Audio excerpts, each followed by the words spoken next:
Assalamualaikum warahmatullahi wabarakatuh. Bismillahirrahmanirrahim. Alhamdulillahirabbil alamin. Sholawatullahi wassalamuhu ala Ahmad wa qarabatihi wa ala alihi wa ashabihi wa itratihi wa azwajihi, amma ba'd. Jamaah Al-Fatih yang dirahmati oleh Allah, mari kita sebelum memulai pekerjaan, kita mulai dulu dengan mengucapkan rasa syukur kepada Allah. Karena Allah menyukai orang-orang yang pandai bersyukur. Mari kita ucapkan rasa syukur kita dengan mengucapkan kalimat tahmid, alhamdulillahirabbil alamin. Sholawat dan salam tidak lupa kita sanjungkan keharibaan Nabi Agung Muhammad Sallallahu Alaihi Wasallam, Nabi yang kita yakini, kita cintai, dan kita ingin mendapatkan syafaatul uzmanya ketika kita di dunia dan di akhirat nanti.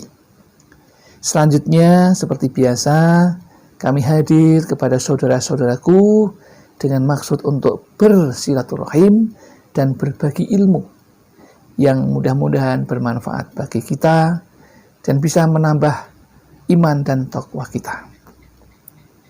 Adapun yang ingin kami bagikan adalah kisah nyata naik haji dengan modal basmalah. Ini suatu kisah yang benar-benar terjadi. Seorang santri yang baru saja pulang dari pondok, tetapi di pondoknya ia telah mendapatkan ijazah dari gurunya supaya mengamalkan basmalah 1000 kali setiap hari. Dengan membaca basmalah ini, Allah akan memberikan kasih dan sayang kepada orang yang membacanya. Dan ketika kasih sayang Allah itu diberikan, maka apapun yang diinginkan maka akan dikabulkan. Si santri ini menginginkan untuk bisa naik haji ketika sudah pulang dari pondok. Dan itu tidak pernah disangka-sangka kalau keinginan dan doanya itu dikabulkan oleh Allah. Sejak di pondok hanya melakukan itu, yaitu membaca Al-Quran yang bernama basmalah di surat Al-Fatihah. Nah, itulah amalan yang dilakukan, dan ketika pulang tidak tahu bagaimana awalnya, mertuanya mau berhaji sementara suaminya sudah meninggal, atau mertuanya laki-lakinya sudah meninggal. Kemudian ibunya sendiri juga akan berhaji, tetapi bapaknya itu dalam keadaan kondisi yang tidak mungkin karena sakit. Maka kedua orang tua dan besan ini bersepakat untuk mengangkat si santri ini untuk mendampingi menjadi haji, berangkat haji. Maka ini tidak pernah terbayangkan kalau doa dan keinginan yang selama di pondok itu dikabulkan oleh Allah dengan cara yang seperti itu. Dia belum beristri, belum punya pekerjaan, maka tidak mungkin kalau dia akan mendapatkan seperti itu. Tetapi calon menantu atau calon besan ini sudah berpikir seperti itu, dan dari orang tua dan calon besan itu berangkatkan dengan cara patungan membayarnya. Ya. Maka terjadilah itu. Barangkali itulah khasiat dan hikmah dari amalan basmalah.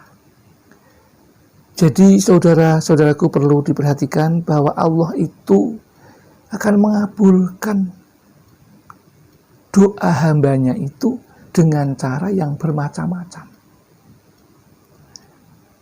Ini salah satu beberapa orang bisa naik haji tanpa biaya sudah 3 kali. Yang pertama kali seorang guru yang dihajikan oleh siswanya. Yang kedua, seorang guru ngaji yang dihajikan oleh tetangganya yang menjadi imigran di Perancis. Kali ini kami ceritakan adalah berhaji dengan modal basmalah itu yang diamalkannya di pondok, dan ketika pulang kemudian orang tuanya dan calon mertuanya itu berusaha untuk patungan biaya menghajikan si santri ini. Jadi yakinlah kalau doa itu pasti dikabulkan. Tapi kadang Allah memberikan yang persis seperti yang kita minta, atau mungkin diganti dalam bentuk yang lain yang menurut Allah yang terbaik. Itulah saudara-saudaraku hal yang bisa kita ambil hikmahnya dari cerita itu. Kemudian si santri ini berangkatlah ke tanah suci dengan membimbing ibunya dan ibu mertuanya untuk beribadah haji, sehingga sampai pulang dengan selamat dan bisa menjaga kemabrurannya sampai saat ini yang kami lihat sendiri.